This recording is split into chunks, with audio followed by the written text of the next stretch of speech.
성경, 구약 성경 역대하 7장 1절부터 3절을 보겠습니다. 솔로몬이 기도를 마침에 불이 하늘에서부터 내려와서 그 번제물과 제물들을 사르고 여호와의 영광이 그 전에 가득하니 여호와의 전에 가득함으로 제사장이 그 전에 등이 들어가지 못하였고 이스라엘 모든 자손은 불이 내리는 것과 여호와의 영광이 전에 있는 것을 보고 박석간 땅에 엎드려 경배하며 여호와께 감사하여 가로되 선하시도다 그 인자하심이 영원하도다 하니라. 자, 성전 공사를 하고 나서 찬송과 기도를 했죠. 지난 시간에 살펴봤지만 그 기도 당연히 응답이 되겠죠. 그러니까 이 참 표현하기가 조심스럽기도 하고 어렵기도 한데 우리가 전통적으로 기도하면 육신의 소욕을 구해왔단 말이에요. 그게 기독교냐 불교냐 뭐 이방 종교냐를 떠나서 자기 신에게 자기 요구사항을 이루어달라고 부탁하는 것을 기도라고 생각을 해왔었어요. 기도까지라도.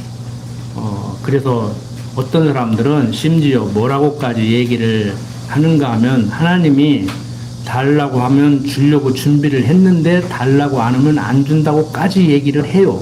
그런데 성경을 살펴보면 성경은 내가 달라고 한다고 해서 주는 것이 아니고 달라고 안 한다고 해서 안 주는 것이 아니에요.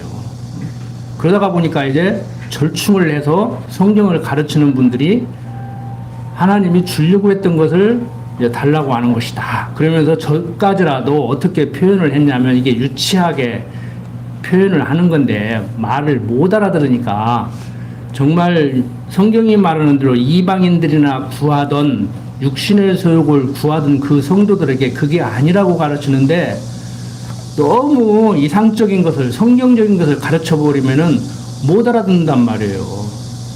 그러니까 저까지도 저를 포함해서 어떻게 가르쳤냐면은 많은 분들이 하나님의 이제 뜻을 구하는 것이다.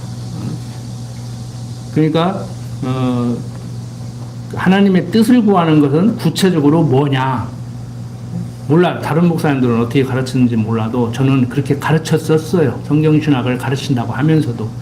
어머니가 시장 가는데 시장 볼 명세서를 아이가 이렇게 보니까 무엇을 사온다고 써 있어. 그런데 그것을 사오라고 하려고 했어.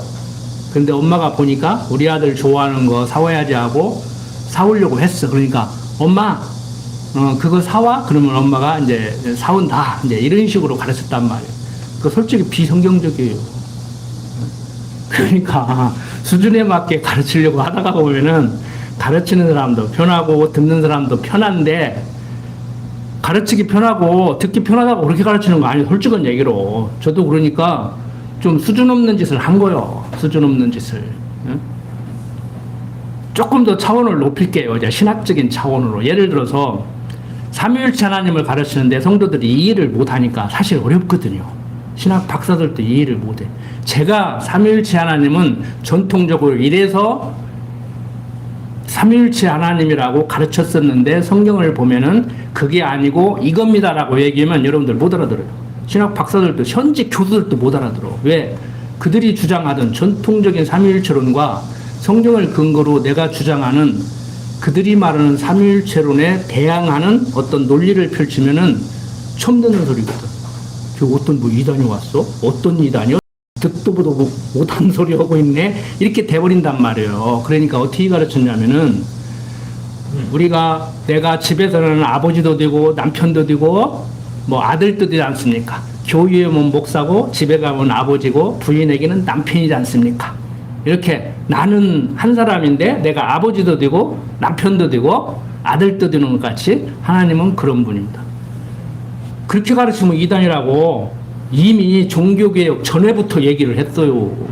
그게 신학적으로 양태론이라는 거예요. 이게 양태론은 이단이라고, 이단적 가르침이라고 어떤 신학교에서든지 그렇게 가르쳐요.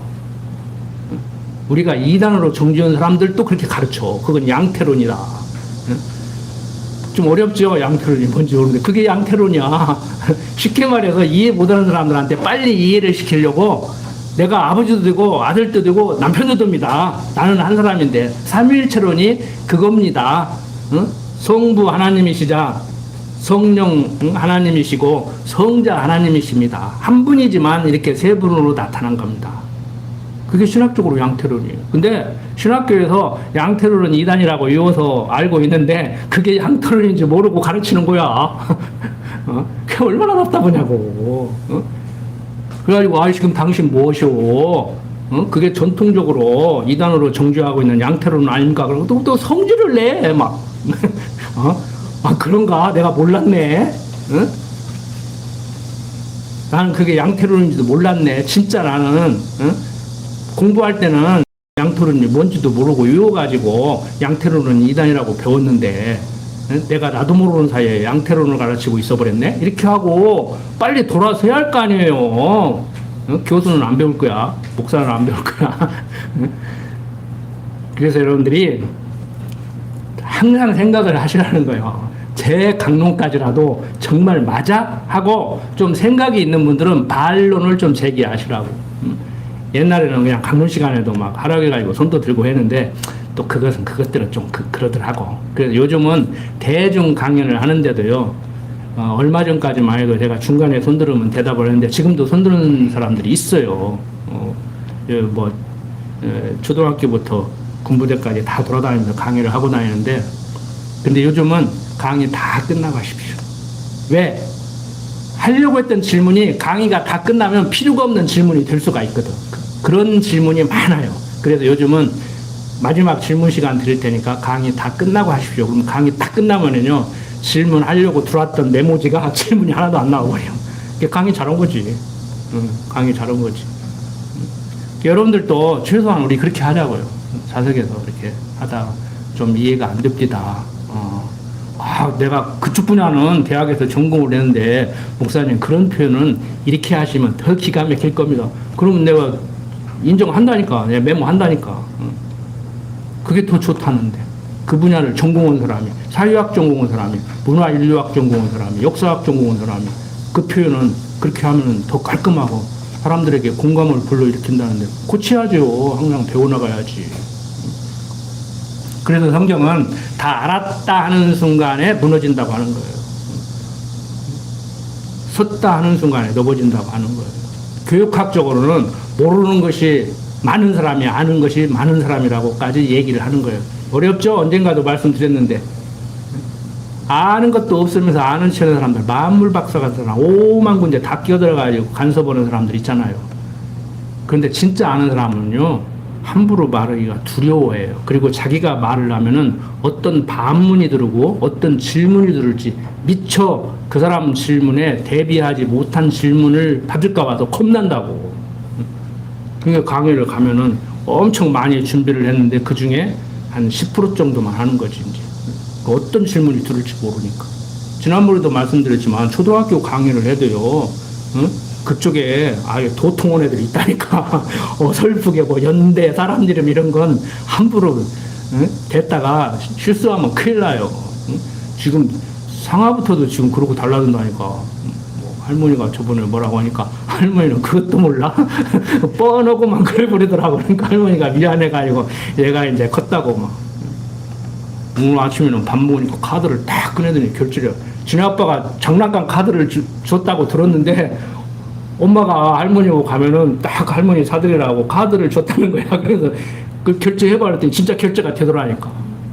그러면서 딱 내가 할머니 사드렸다고 목에 딱 심은 거야. 아침에 빵을 얻어먹었지만 비로소 오다가 아주 목에 딱 힘들어가요. 벌써 뭘 배우냐? 얻어먹는 것도 좋았지만 사주니까 어깨가 힘이 쫙 들어가. 사달라고 할 때는 우는 소리 했거든요. 보챘거든요. 근데 우는 소리 하지 말라고 그러거든. 말을 해라. 왜 우는 소리를 하냐. 달라고 할 때, 안 줄 때 우는 소리도 하는 것이지. 처음부터 왜 우는 소리 하냐. 우는 소리 하지 말고 당당하게 얘기를 해라. 할머니 뭐 좀 사주세요. 먹고 싶어요. 근데 딱 사주니까 딱 하더라고. 그 할머니가 또 물 산다고 또 가니까 또 쫓아가더라고. 왜 가? 그랬더니 또 가서 계산이 한다고 쫓아가더라고. 많이 큰 거예요. 그렇게 배우는 거라니까. 이제. 거기서 뭘 배웠냐? 내가 볼 때, 야, 할아버지 할머니가 사줄 때가 좋아. 네가 사주니까 좋아니까 자기가 결정하니까 더 좋대. 목에 힘이 딱 들어가는 거. 아직도 얻어먹는 게 좋아요? 사주는 것보다? 어떤 때는 사주다가도 지치지 맨날 나만 사주니까 한 번 얻어먹었으면은 10번 얻어먹었으면 한 번은 살 거 아니에요. 친구 간에도. 근데 부모 자식 간에도 그런다고 하더라고. 제가 드리고자 하는 말은 뭐냐. 하나님에 대해서 배워나가는데 모든 것을 하나님 배우는 방편으로 삼아야 돼요. 거기서 하나님 사랑 배우고, 나같이 형편없는 사람을 사랑했는데 그걸 내가 모르고 항상 보챈다. 준 것도 넘치는데, 준 것도 내 소행에 비하면 과한데 항상 부족해가지고 그러죠. 그게 이제 부부 간에도 그러고, 부자 간에도 그러고, 형제 간에도 그러고, 친구 간에도 그러고, 사랑에 굶주려가지고, 막 교회 와서 맨날 사랑 타령만 하는 거, 허덕허덕 하는 거. 어리니까 그래요. 그런 사람은 어리다고 생각하세요. 뭐 세상 친구들 같이 나는 언제까지 너를 사랑하고 살아야 되냐 이러지 말고, 크면은 저도 사랑할 줄 안다니까. 내가 사랑을 베풀었는데, 이제 언젠가는 이제 그게 돌아온다니까. 그걸 이제 유교에서는 효도라고 하는 거예요. 효도라고.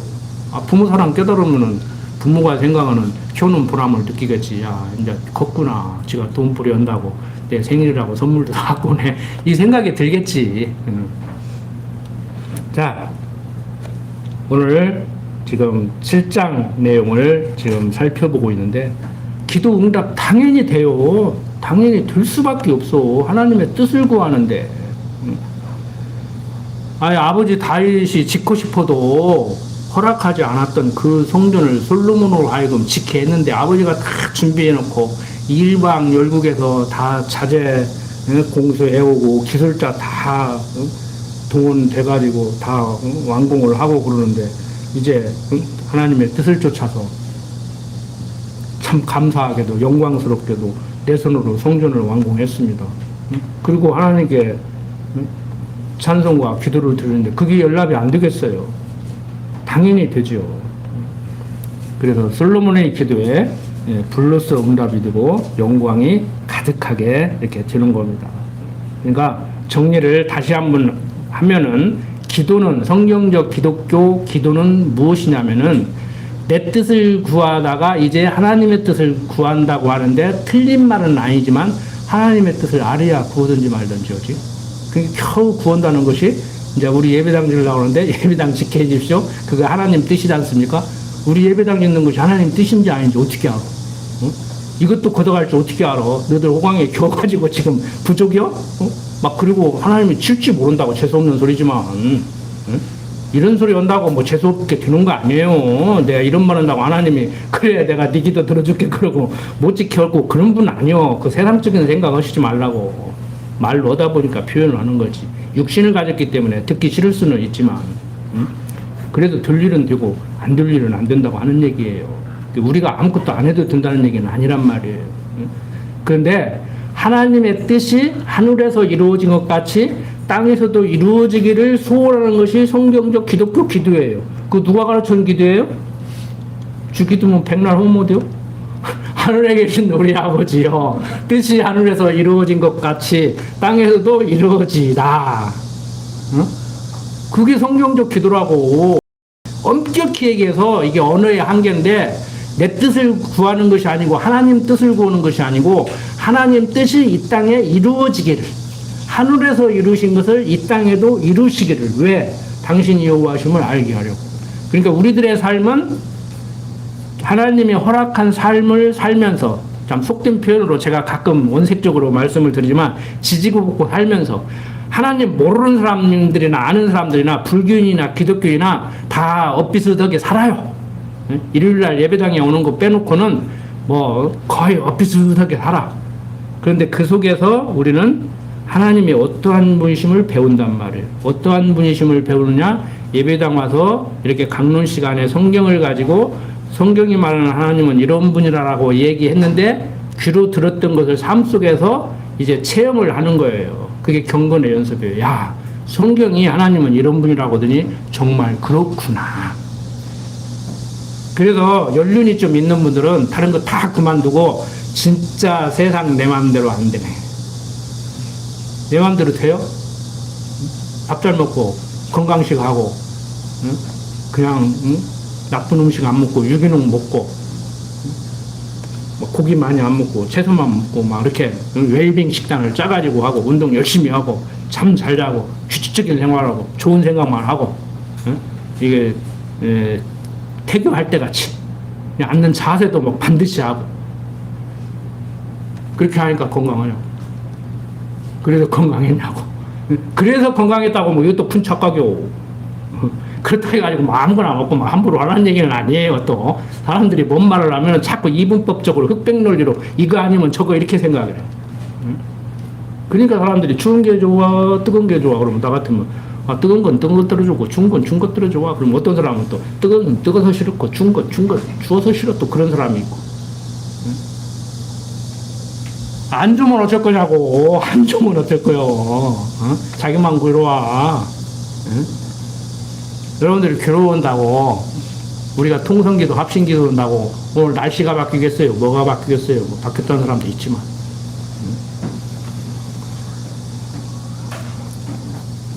자, 당연히 하나님의 뜻이 이 땅에 이루어지기를 소원하면은 이루어지죠. 기도 안 해도 이루어져요. 어차피 하나님은 당신 뜻대로 모든 것을 섭리해 나가시는 분이에요. 내 인생까지라도. 자, 계속해서 4절부터 7절 보면은 솔로몬과 백성들이 제사를 드리면서 낙성식을 거행하죠. 쉽게 말해서 준공식 하는 거예요. 요즘 한국 기독교에서는 헌당 예배라고 그러지. 이제 건물 다 바쳐가지고 하나님께 드린다고. 이 집을 하나님께 드립니다. 이 집은 하나님의 집입니다. 우리가 하나님 집 져드렸어?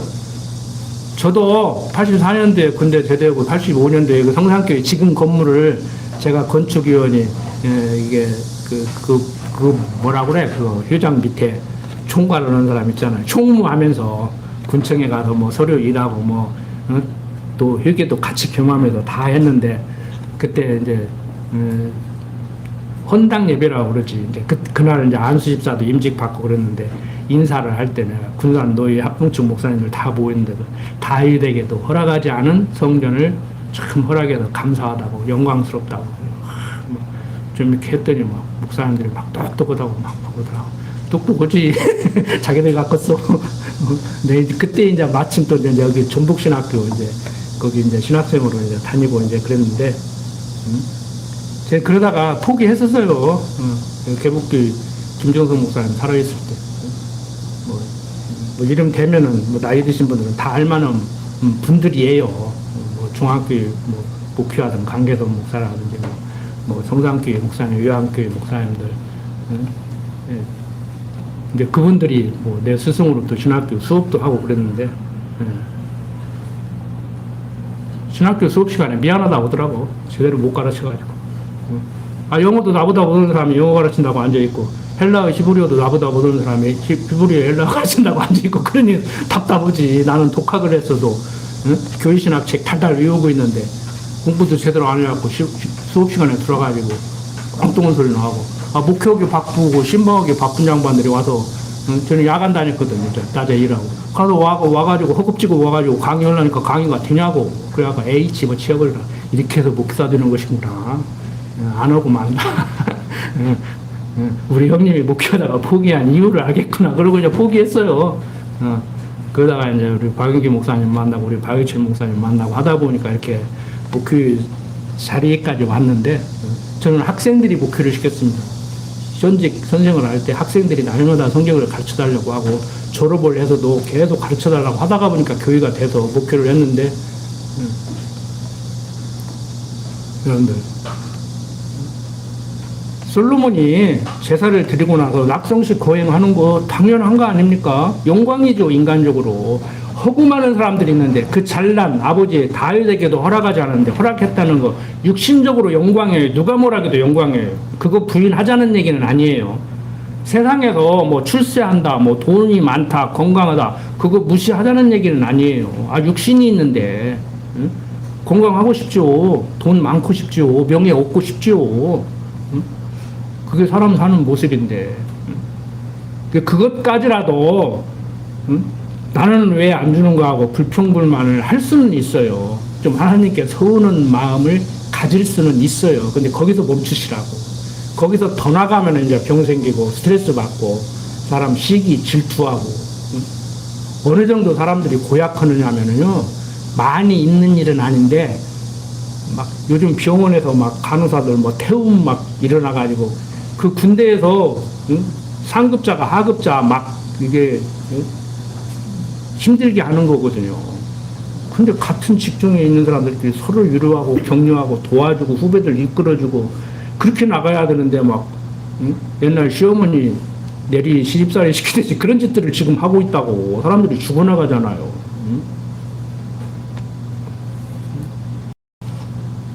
그런데 우리 신앙인들이 그보다 못해가지고는 안 되지요. 하나님께서 솔로몬에게 이렇게 허락한 이렇게 영광스러운 자리, 정말 육신적으로는 누가 뭐라 해도 영광이에요. 그러면 이 영광스러운 자리를 잘 지키고 유지하고 나가야 되겠죠, 인간적으로. 그런데 이것까지라도 안 된다니까. 제가 드리는 말씀은 항상 뭐 이렇게 해라 저렇게 해라 그렇게 해야 된다가 아니고 우리가 얼마나 부족함에도 불구하고 하나님께서 우리를 보호하고 지키시는가. 그러니까 누가 뭐라 해도 육신적으로 이렇게 세상적으로 괜찮은 거 육신적으로 생각하면 복이에요. 건강하지 못한 것보다 건강한 거 부럽잖아요. 솔직한 얘기로. 응? 돈 없는 것보다 있는 거 괜찮잖아요. 명예롭지 못한 것보다. 응? 은행에 볼일을 보러 가도 안으로 들어가가지고 VIP실에 갖다 놓고 직원들이 다 돈 찾아다가 주고 그러면 얼마나 좋아요. 응? 근데 그렇지 못해가지고 너무 위축될 필요는 없다고. 그냥 그런가 보다. 저 사람은 하나님께서 좀 일반적인 표현으로 물질 축복 주어서 저렇게 돈이 많으니까 똑같이 은행 일을 보는데도 나는 번호표 뽑아가지고 대기하고 있는데 저 사람은 VIP실로 들어오라 해서 저렇게 하는구나. 좀 부럽죠. 그러지만 거기서 멈추시라고. 거기서 멈추라고. 그렇지. 또 어떤 사람들은 또 뭐 하나님 안다 해도 나도 열심히 벌어가지고 돈 모아서 저런 대우 받아야겠지. 그렇게 하세요. 뭐 그 누가 뭐라 그래요? 그거 잘못됐다고 안 해요. 저는 잘못됐다고 안 해요, 개인적으로. 그렇지만 너무 없다고 움츠러들고 누가 내 재산이 얼마인지도 모르는데 지난번에도 말씀드렸지만 내 학력이 어느 정도인지도 모르는데 뭐 입시를 못하다 보면은 막 자기 스스로 열등감에 빠져가지고 막 없다고 무시하냐, 못 배웠다고 무시하냐, 막 이렇게 막 하는 사람들 많다니까 생각으로 얘기를 하다가 보면은 절대 그러지 마시라고. 있어도 없는 듯이, 없어도 있는 듯이, 가졌어도 못 가진 듯이. 그러니까 나보다 약한 사람 보면 좀 세상 경험자들도 그러잖아요. 연륜이 쌓이다 보면 측은지심, 좀 가볍게 여길 줄 알고. 뭐 부러워하는 것까지는 좋은데 그것이 너무 지나쳐가지고 이제 스트레스 받아가지고 몸에 질병으로까지 오는 이제 어떤 절망감, 좌절감까지 가면 우리는 안 되죠. 하나님이 거기까지는 안 보낼 거예요. 우리는. 고린도서에서 뭐라고 그래요? 하나님의 백성, 우리 성도들을 어떻게 보호하신다고? 어려움을 주어도 피할 길을 내시고 이미 피할 길을 준비해놓고 어려움을 주신다는 거예요. 그래서 욥을 시험할 때도 그러잖아요. 사단이 와서 하나님, 욥이라는 사람 당신이 물질의 축복을 그렇게 주니까 당신 잘 섬기지 안 줘도 그렇게 섬길 것 같습니까? 그러니까 하나님이 욥 그런 사람 아니다. 너 네 맘대로 한번 건드려 봐라. 생명은 건들지 마. 생명은 건들지 말라는 명령을 따라서 사단이 욥의 생명을 안 건드는 게 아니에요. 말로 표현하다가 보니까 그렇게 써놨는데, 글로 써놨는데, 사단이 욥의 생명을 건들고 싶어도 못 건드려. 그 욥의 생명은 건들지 말라고는 그 말 속에 너 욥의 생명은 못 건든다. 그 소리예요. 마음대로 하잖아. 욥이 얼마나 힘들면은 태중에서 그냥 죽이지 뭐하러 세상 빚보고 해가지고 이 고생을 하냐. 응? 이 고생을 하게 만드냐까지 원망 아니면 원망을 하잖아요. 그래서 많은 신학자들이 대부분의 한 7, 80% 신학자들이 욥기를 읽고 욥의 세 친구들의 말이 성경적이고 욥의 말이 비성경적이라고까지 가르친다니까. 이게 놀라운 일이에요. 지금 우리는 욥의 말이 성경적이고 욥의 세 친구들의 말이 비성경적이라고 가르치잖아요. 왜? 욥의 세 친구들의 말은 인과응보의 하나님을 가르쳐요. 네가 벌받을 만한 짓을 하니까 벌받지, 잘못한 것이 없는데 하나님이 어려움을 주겠느냐. 우리의 어려움은 다 우리의 잘못으로부터 오는 것이다. 올 수는 있어요. 부분적으로 올 수는 있어요. 징계의 채찍. 히브리서 기자가 얘기했듯이 하나님 아들이 아니라면 내버려 두지만, 사생자라면 내버려 두지만 하나님의 아들이기 때문에 징계를 해요. 근데 그 징계는 하나님이 징계하실 만할 때 징계를 받아야 좋아요, 안 받아야 좋아요? 아니, 잘못했는데 부모가 때려줘야 좋아, 안 때려줘야 좋아? 나 몰라라고 해야 좋지? 알아도 모르는 척하고. 배고픈데 밥 줘야 좋아, 안 좋아? 그건 줘야 좋지. 아픈데 병원 데리고 가야 좋아, 안 데리고 가야 좋아? 데리고 가야 좋지.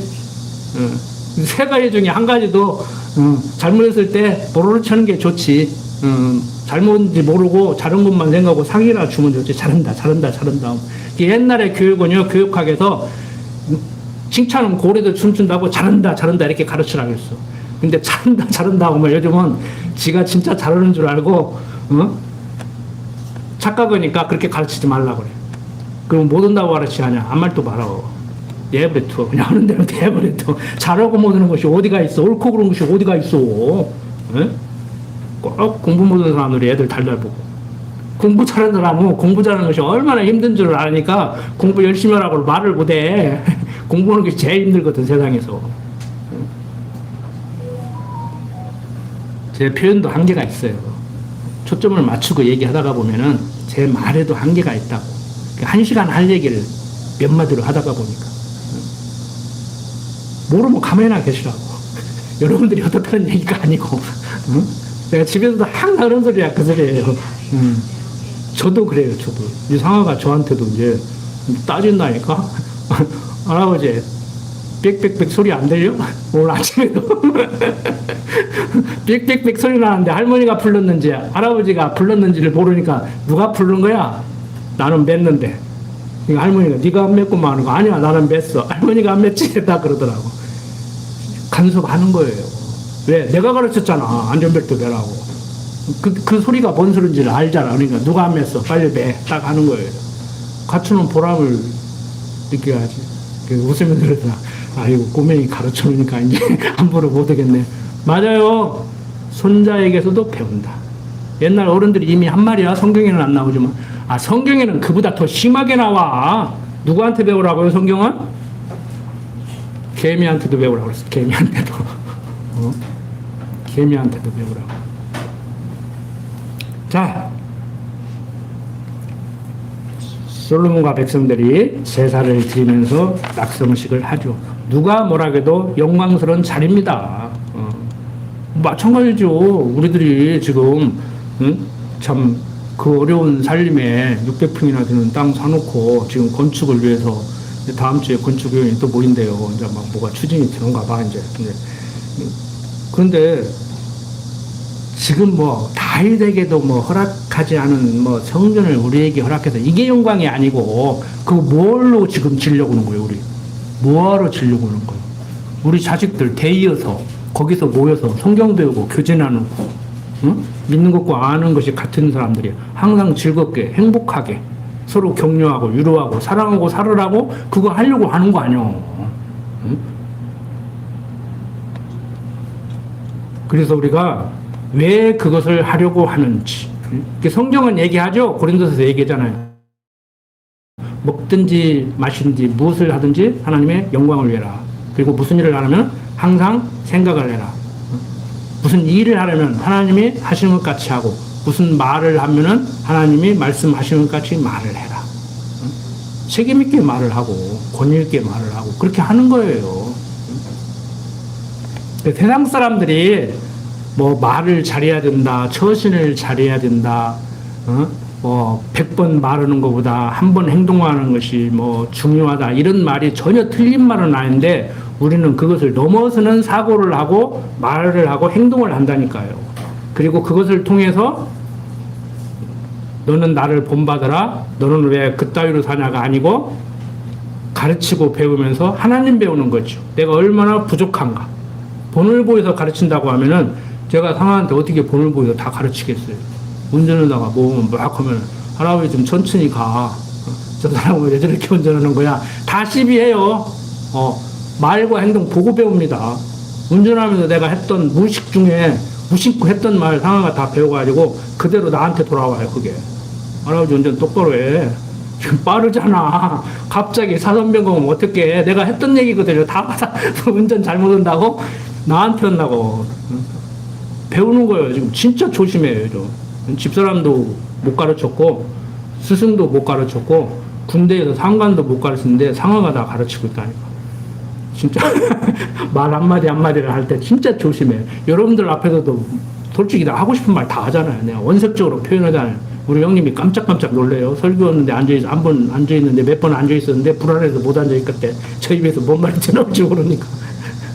목사가 경건하게 지금은 몇 장, 몇 절부터 몇 절까지 말씀을 가지고 은혜를 나눕시다 하고 거룩하게 얘기를 하는데 말을 씀벅씀벅하니까 저 입에서 무슨 실수를 할지 몰라서 불안해서 못 앉아있겠대. 맞아요. 내가 알아. 근데 내 속에 그렇게 나쁜 게 많이 들어있지 않고 좀 표현 방법이 투박해서 그렇지. 응? 그렇지는 않아요. 네. 대통령 후보로 나왔던 홍모 씨보다는 그래도 내가 점잖게 얘기하는 거야. 자, 솔로몬이 낙성식을 거행한 후 7일 동안 절기를 지키죠. 이 절기 지키는 것도 하나님이 여호와심을 잊지 않게 하려고는 한 방편으로 준 거예요. 그러니까 지금 성전을 지은 것은 왜 지키게 한 거예요? 성전의 의미가 어디에 있다고 했어요? 하나님을 잊지 않게 하려고. 거기에 하나님의 이름을 둔다고 그랬잖아요. 그러니까 성전 지었으니까 솔로몬은 거기에 걸맞게 찬양과 기도를 드리고 제사를 드리고 낙성식을 하고 절기를 지키는 거예요. 그리고 이제 11절부터 18절 보면은 이제 재앙이 임할 때, 재앙이 만약에 임하면은 기도하면 응답하실 것을 약속하죠. 11절부터 한번 봅시다. 솔로몬이 여호와의 전과 왕궁을 피력하고 무릇 그 심중에 여호와의 전과 자기 궁궐에 어떻게 만들고자 한 것을 다 형통하게 이루니라. 다음에 여호와께서 솔로몬에게 나타나사 이르시되 내가 이미 내 기도를 듣고 이곳을 택하여 내게 제사하는 전을 삼았으니 혹 내가 하늘을 닫고 비를 내리지 아니하거나 혹 메뚜기로 토산을 먹게 하거나 혹 연병으로 내 백성 가운데 유행하게 할 때 내 이름으로 일컫는 내 백성이 그 악한 길에서 떠나 스스로 겸비하고 기도하여 내 얼굴을 구하면 내가 하늘에서 듣고 그 죄를 사하고 그 땅을 고칠지라. 이곳에서 하는 기도에 내가 눈을 들고 귀를 기울이니 이는 내가 이미 이 전을 택하고 거룩하게 하여 내 이름으로 여기 영영에 있게 하였습니다. 내 눈과 내 마음이 항상 여기 있으리라고 얘기를 합니다. 자, 계속해서 좀 더 보면 내가 만일 내 앞에서 행하기를 내 아비 다윗같이 하여 내가 내게 명한 모든 것을 행하여 내 율례와 규례를 지키면 내가 내 나라 위를 견고케 하되 전에 내가 내 아비 다윗과 언약하기를 이스라엘을 다스릴 자가 내게서 끊어지지 아니하리라 한 대로 하리라고 얘기를 하죠. 즉 재앙이 임할 때 기도하면 응답하실 것을 약속해요. 그런데 앞뒤 딱 잘라버리고 오늘 강론을 하면서 어려움이 있을 때 하나님께 기도하면 응답한다고 안 했습니까? 지금 여러분들 어려움이 있지 않습니까? 기도하십시오. 그러면은요, 그 응답이 이루어질까요? 안 이루어질까요? 결론 얘기하면 이루어질 수도 있고 안 이루어질 수도 있어요.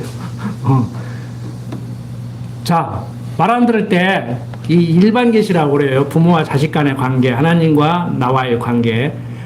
부모와 자식 간의 관계는 하나님과 나와의 관계를 깨닫게 하는 한 방편인데 그걸 일반 계시라고 그래요. 하나님과 나의 관계를 설명해 주고 있는 성경은 특별 계시라고 그러고. 자, 부모가 지금 이제 그게 옳고 그르냐를 떠나서 부모가 생각하는 게 있는데 그대로 안 할 때 자식을 교훈하기 위해서, 교육하기 위해서 한번 이제 매를 들었어요. 요즘은 이제 못 때리게 하는데 매를 들었어. 근데 자식이 왜 부모가 때린 줄 알고 잘못했어요. 용서해 주세요. 다시는 안 그럴게요. 그러면 어떻게 되겠어요? 계속 때려요? 또 내가 거짓말 하는데 혜승이 내가 분 풀릴 때까지 때리겠다 막 그러고 때려? 그건 폭행이야, 폭력이야. 그러면 안 돼. 네. 그래도 옛날 어른들은 그랬잖아요. 자식이 잘못하면은 회초리로 때리려고 회초리를 비단으로 싸서 선반에 올려놨다가 잘못하면 너 이리 와. 내가 이러라고 했는데 안 했지. 오늘 약속대로 회초리 5대. 자, 목침 가지고 와. 올라가. 종아리 걷어. 그리고 비단에 싼 회초리를 가지고 이제 훈계를 했단 말이에요. 그러니까 지금 프랑스 사람들이 체벌을 해야 되느냐 안 해야 되느냐 가지고 지금까지도 고민을 하고 교육부에서 이렇게도 했다 저렇게도 했다가 그러고 우리나라도 이제 뭐 아동 폭력 학대 해가지고 난리를 치고 있는데 과거 우리 조상들만 또 모든 거에 내가 볼 때 동양 철학, 동양 윤리, 동양 교육이라고 해서 다 잘못된 게 아니에요. 오랜 경험 속에서 나온 거란 말이에요. 그러니까 자녀를 바로잡기 위해서 올바른 길로 걷게 하기 위해서 회초리를 떼는데도 내 분이 있을 때 때리면 안 되잖아요. 그러니까 분이 가라앉을 때 그리고 자식이 왜 맞는가를 생각을 하고 맞아도 맞아야 돼. 왜 맞는지도 모르고 자기가 훈계를 해야 되는데 어떻게 훈계를 해야 될지도 모르고 말 안 들으니까 성질 나가지고 분 풀릴 때까지 막 아무나 서로 패고 이러면 이제 아동학대고 폭력이 된단 말이에요.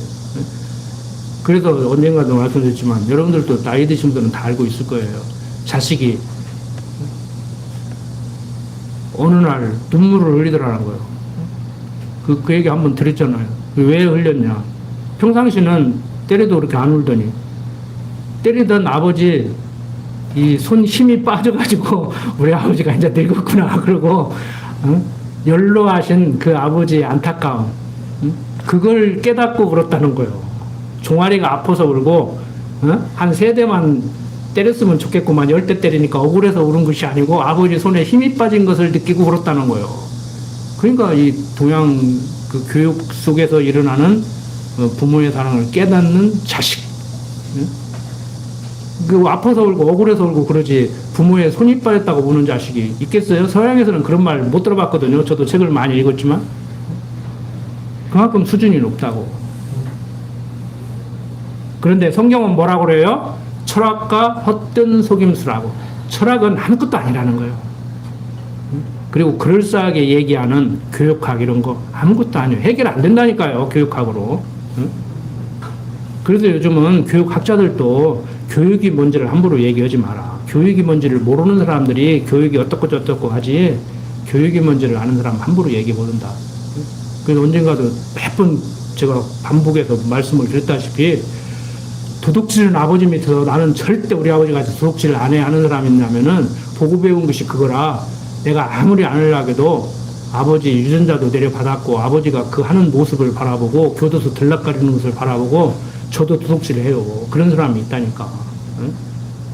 그러니까 그런 부모 밑에서 자랐기 때문에 저놈은 안 돼. 뭐 며느리감으로 안 돼. 사위감으로 안 돼. 저런 부모 밑에서 자랐으니까 괜찮을 거야. 이거 착각이라니까. 그것도 착각이에요. 그래서 요즘 면접 오는 사람들도 조심하잖아요. 그래서 차라리 그런 거 안 보고 요즘은 블라인드 처리해가지고 그 사람 학교 보지 마라, 나이 보지 마라, 여잔가 남잔가 보지 마라. 그래서 뭐 MTBI 인성검사하고 성격검사하고 그런 거 검사하잖아요. 차라리. 그러니까 세상은 이렇게 바뀌어간다. 그게 옳으냐 그러냐가 아니고 사람들이 그렇게 고민을 하고 갈등을 하고 산다는 얘기예요 지금. 인성검 나오면 부대. 응? 솔로몬이 인성검사하면 나쁘게 나왔겠습니까? 자,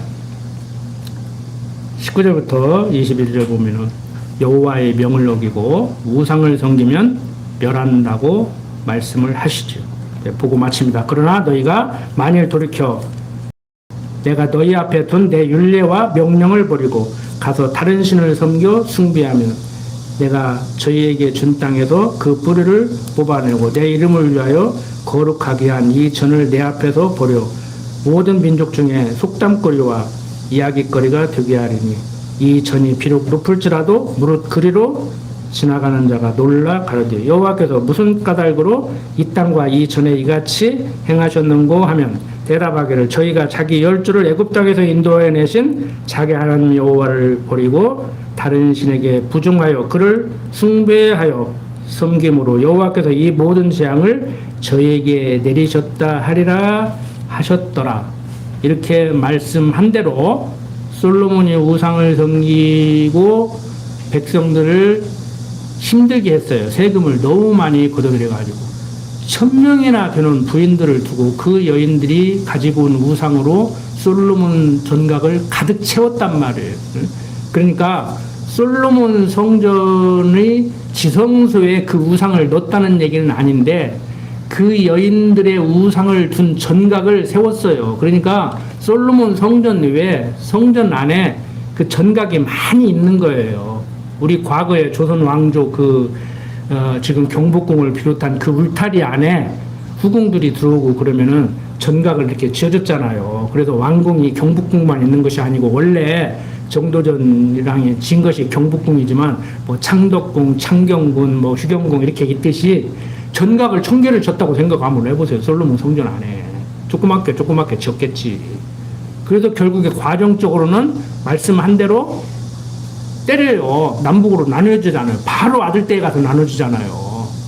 그런데 큰 범주로 볼 때는 이스라엘 역사 전체로 볼 때는 나중에 북이스라엘은 아수르한테 먼저 망하고 바벨론한테 아수르가 망하고 남유다가 망함으로 바벨론 포로로 다 잡혀가요. 북이스라엘에 살던 사람들, 남유다의 사람들 다 잡혀갔다 70년 후에 돌아와서 이제 성전을 재건하고 율법적을 찾고 거기서 이제 눈물을 흘리죠. 그러니까 과정적으로는 징계의 채찍으로 남북으로 나눠져서 바벨론 포로로까지 잡혀가게 되죠. 근데 다시 돌아와. 그러니까 큰 범주로 볼 때는 여호와의 명을 어기고 우상을 섬긴다고 멸한다. 쉽게 말해서 지옥 보낸다. 진짜 내가 예수를 믿는데 믿어져서 믿어. 믿다가 안 믿어. 그만 믿을래가 아니고 그냥 예수를 믿기가 얼마나 힘들지. 응? 하나님으로부터 도망가고 싶고 기독교인으로 살기 싫은데도 정말 내가 믿을 수밖에 없어. 북한군이 와서 총구를 들이대고 안 믿는다고 하면 살려주고 믿는다고 하면 너 죽이겠다 하는데도 기꺼이 죽임을 당할 정도로 지난 시간에 말씀대로 페이스한 이제 믿음, 내가 믿어서 믿는 믿음이 아니고 하나님께서 선물로 준 그 믿음을 가지고 있으면은 잘못했을 때 때려줘야 그게 하나님 아들이지요. 근데 그런다 해서 죽여요? 아, 말 안 들었다고 속 좀 세겠다고 파출소 맨날 불러들인다고 자식 죽일 거냐고 막 성질나면 족보에서 뺀다고 하는데 진짜 죽이는 부모도 있기는 있어. 잘못해서 일부러 죽이는 부모도 있더라고. 근데 그게 참 오지게야 짐승만 더 보라고 그러겠어. 그런데 족보에서 뺀다고 빠지냐고 성질나니까 하는 소리지. 네?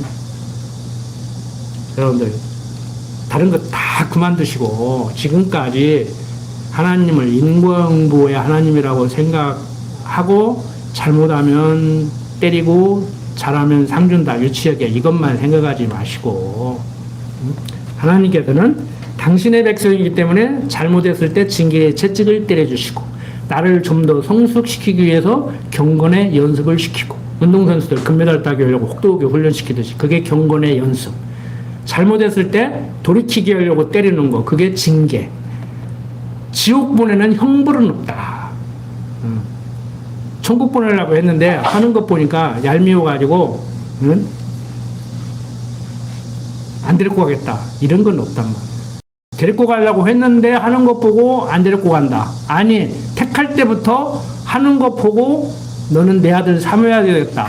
내 아들 삼았는데 하는 거 보니까 이제 내 아들 하지 말아야겠다. 이게 알미니안주의 사고방식이에요. 신학적으로. 그게 대세라고 했잖아요.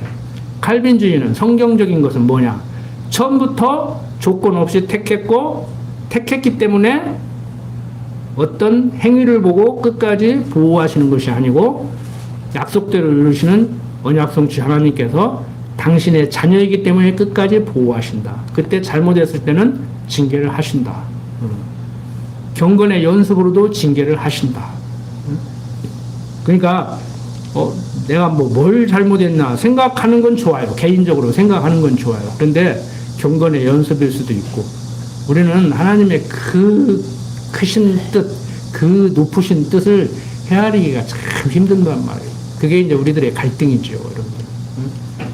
그런데 제 얄팍한 소견으로 저를 돌아봐도요, 그냥 좋게 그냥 잘 풀리고 막 크게 막 출세는 못해도 돈이 많지는 않아도 무난하게 그냥 이렇게 가면서 하나님 배워서 깨닫게 하고 하나님 섬기기 하면 얼마나 좋아.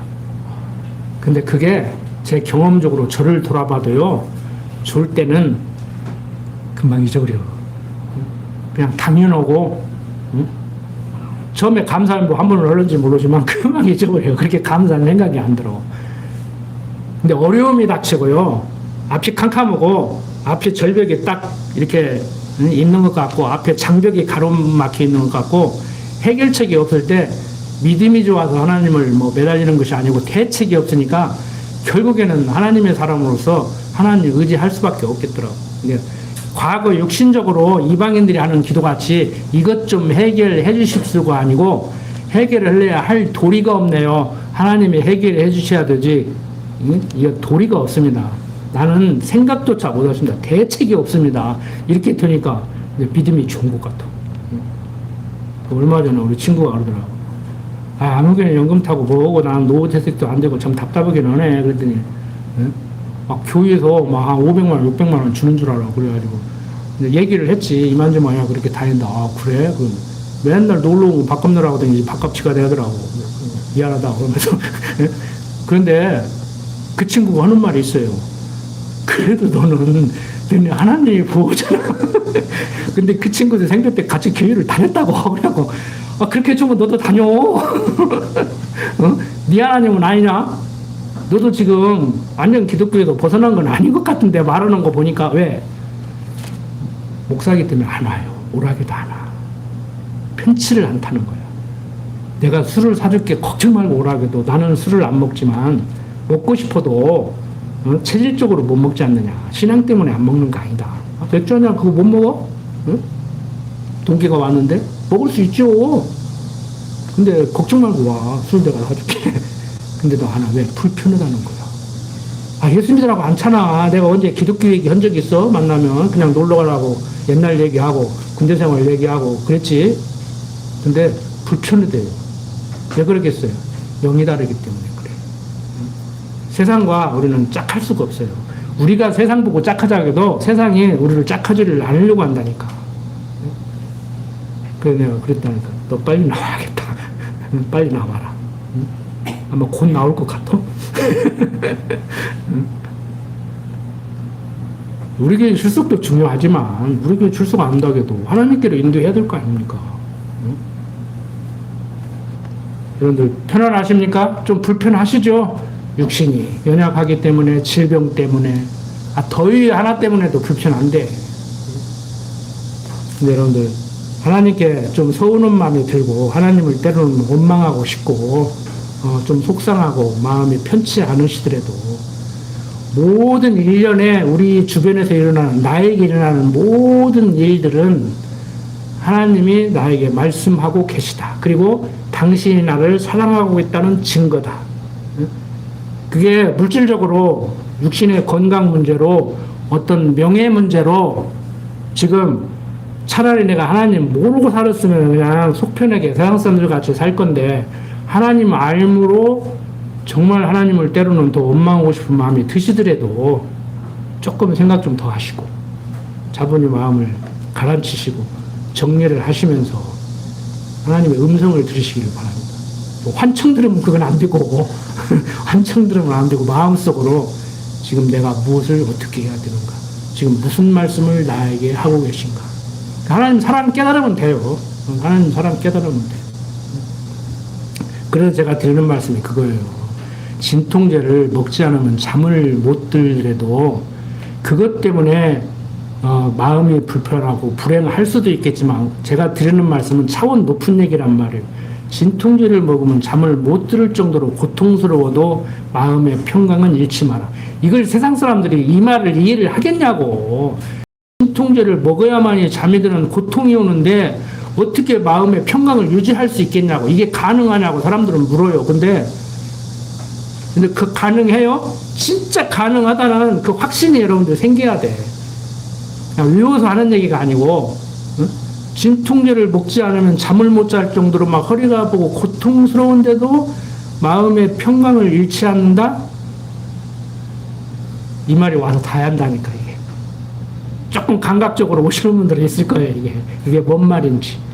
대부분의 사람들이 마음의 평강을 유지하고 싶어도 진통제를 먹어도 진통이 안 돼가지고 잠을 못 자면은요, 마음의 평강 유지할 수가 없어요. 이건 세상 사람들은 불가능한 얘기예요. 여러분들은 조금 알아들으셨을 줄 알고 알아듣기를 소원하면서 이 말씀을 끝으로 마칩니다. 마음의 평강 잃지 마십시오. 하나님께서 강한 발로 붙들어 주실 겁니다. 아마 하나님께서 마음의 평강을 잃지 않도록 붙들어 주실 것을 확신합니다. 기도드립시다. 아버지 하나님, 이 모양 저 모양으로 고통을 당하는 영혼들 많이 있습니다. 육신이 연약합니다. 질병에 시달립니다. 우스갯소리로 너무 인생을 오래 살기 때문에 그런다고 농담하고 있지만 정말 육신이 후패해가는 것은 성경이 말하는 대로 어쩔 수 없는 줄 압니다. 정신이 쇠약해가고 육신이 쇠약해가고 모든 면에서 나약해질 때 하나님 강한 팔로 붙들어 주셔서 우리 영혼을 소생하게 하여 주시옵소서.